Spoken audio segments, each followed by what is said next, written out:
And they came to the other side of the sea, into the country of the Gergesenes. And at his coming out of the ship, straightway there meets him a man out of the tombs, with an unclean spirit, who had a dwelling among the tombs, and not even with chains was any one able any longer to bind him, because of his having often been bound with fetters and chains, and the chains were pulled to pieces by him, and the fetters crushed, and no one was strong enough to tame him, and continually, night and day, among the tombs and in the mountains was he, crying and gashing himself with stones. And perceiving Yeshua from afar, he ran and worships him, and, crying with a loud voice, he is saying, "What is it to me and to you, Yeshua, Son of God Most High? I am adjuring you by God, not me should you be tormenting." For he said to it, "Come out, unclean spirit, out of the man." And he inquired of it, "What is your name?" And it is saying to him, "Legion is my name, for many are we." And it entreated him much, that he should not be dispatching it out of the country.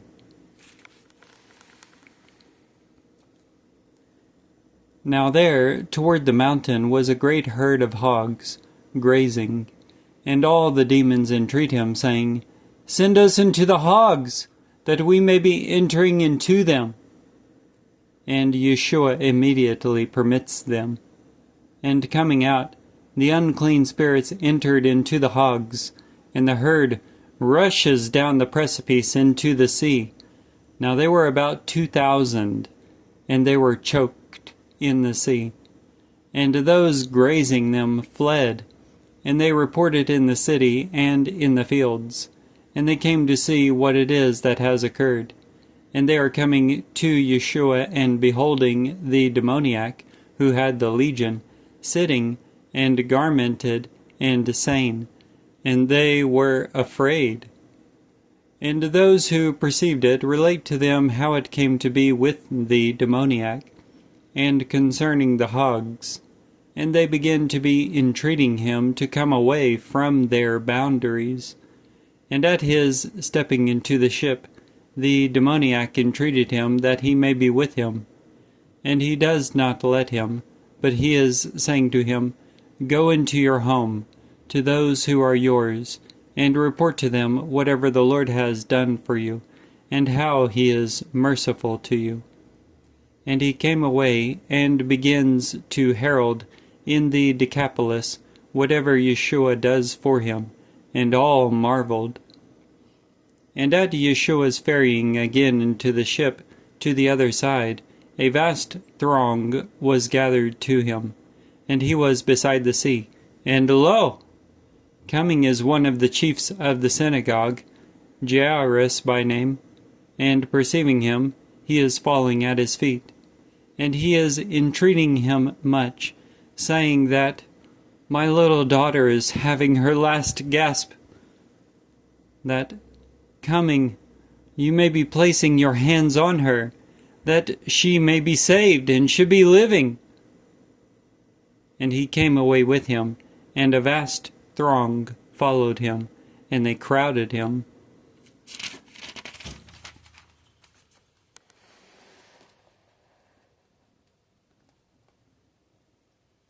And a woman having a hemorrhage 12 years, and suffering much under many physicians, and spending her all, and being nothing benefited, but rather coming to be worse, hearing that Yeshua, coming in the throng from behind, touches his cloak.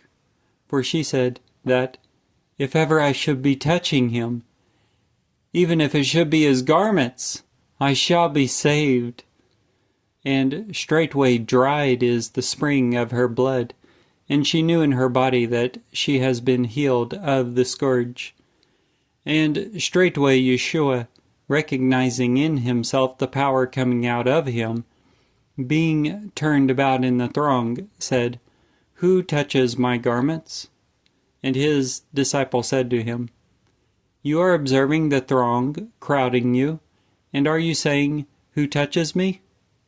And he looked about to see who does this. Now the woman, being afraid and trembling, being aware of what has occurred to her, came and prostrates to him, and told him the entire truth. Now he said to her, "Daughter, your faith has saved you. Go in peace, and be sound from your scourge." While he is still speaking, they are coming from the chief of the synagogue, saying that your daughter died. Why are you still bothering the teacher? Yet Yeshua, immediately disregarding the word spoken, is saying to the chief of the synagogue, "Do not fear, only believe." And he does not let anyone follow together with him, except Peter and James and John, the brother of James. And they are coming into the house of the chief of the synagogue, and he is beholding a tumult, and they are lamenting much and screaming. And entering, he is saying to them, "Why are you making a tumult and lamenting? The little girl did not die, but is drowsing." And they ridiculed him. Yet he, ejecting them all, is taking along the father of the little girl, and the mother, and those with him, and he is going in where the little girl was lying. And holding the hand of the little girl, he is saying to her, "Talitha kumai," which is being construed, "Maiden, I am saying to you, rouse." And straightway the maiden rose and walked about, for she was about 12 years old. And they were beside themselves straightway with great amazement. And he cautions them much, that no one may be knowing of this. And he told them to give her something to eat. Mark chapter 5.